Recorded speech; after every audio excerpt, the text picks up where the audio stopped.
이번에 알아볼 책은 초대받은 아이들입니다. 웅진 푸른 교실 시리즈의 두 번째 작품으로 2001년 7월에 출간되었습니다.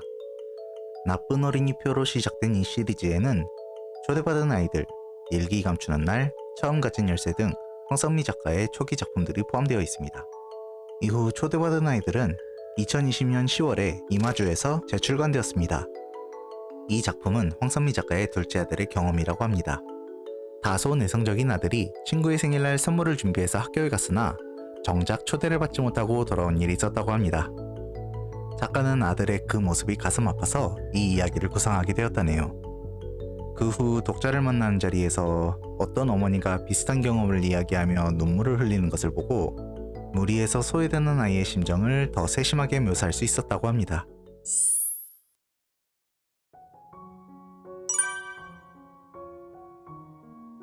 기운이 쭉 빠졌다. 기영이가 얄밉다. 전학 온 지 며칠 되지도 않는 주제에 초대받다니. 당장 없앨 거야. 박박 찢어서 쓰레기통에 처박아 버리겠어. 속으로 화를 내면서 집으로 왔다. 그리고 그림 공책을 둘둘 말아서 쓰레기통에 던져버렸다. 갈기갈기 찍고 싶었지만 차마 그렇게 하지 못했다. 아까운 그림 몇 개가 생각나서였다. 미숫가루 타줄까? 엄마가 눈치를 보면서 말을 걸었다. 나는 대답도 않고 침대에 엎드렸다. 나를 뺐어. 자주 어울리던 애들한테 초대장을 준 건 당연하다. 나라도 그렇게 했을 테니까. 하지만 싸웠던 애랑 남을 괴롭히는 영수 같은 애한테도 주면서 나를 빼다니. 집에 가던 애한테까지 주면서. 영수 같은 애보다 못한 대접을 받은 것 같아서 화가 난다. 모둠을 옮겨달라고 할까? 아예 전학시켜달라고 할까? 치사한 자식. 생일이 뭐 대단한 거라고. 까지 초대장 하나 가지고 으스대던 꼴이라니. 왕이라도 된 듯이 애들을 지 마음대로 하고 선물이나 밝히는 욕심쟁이면서. 나는 생일에 초대받은 적이 별로 없다. 왜 그런지 모르겠다. 코미디언 흉내를 못 내기 때문일까?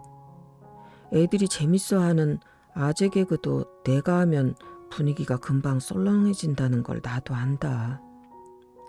애들이랑 뒤엉켜서 장난치는 것도 내키지 않고 큰 소리로 다투며 주먹 싸움하는 것도 자신 없다. 그래서 친구가 안 생기는 거라면 나는 절망이다. 안 되는 걸 억지로 할 수는 없으니까.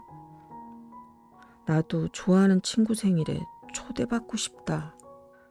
솔직히 말하자면 초대받은 애들이 너무나 부럽다.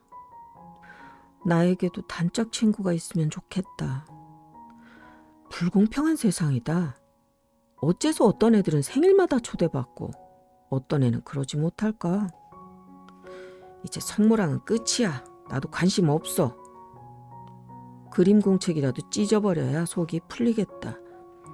하지만 엄마가 들어오는 바람에 나는 우두커니 앉아있어야만 했다. 내일 2시에 뭐 할 거니? 이럴 때 엄마는 도무지 엄마 같지가 않다.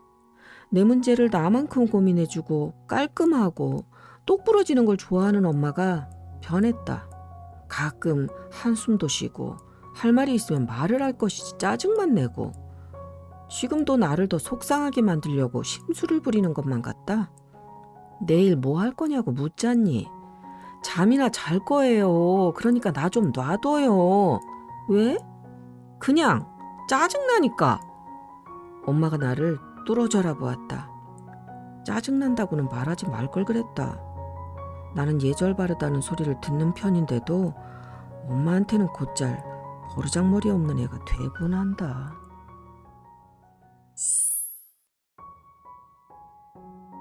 작품의 주인공이 생일 초대를 받지 못했는데 어째서 제목이 초대받은 아이들인지 궁금해하는 독자들이 많아요. 세상에 태어난 모든 아이는 이미 세상의 초대를 받았다고 할 수 있죠.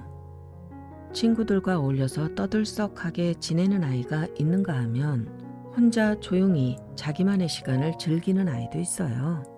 아이들도 어른들처럼 살아가는 방식이 조금씩 다르죠.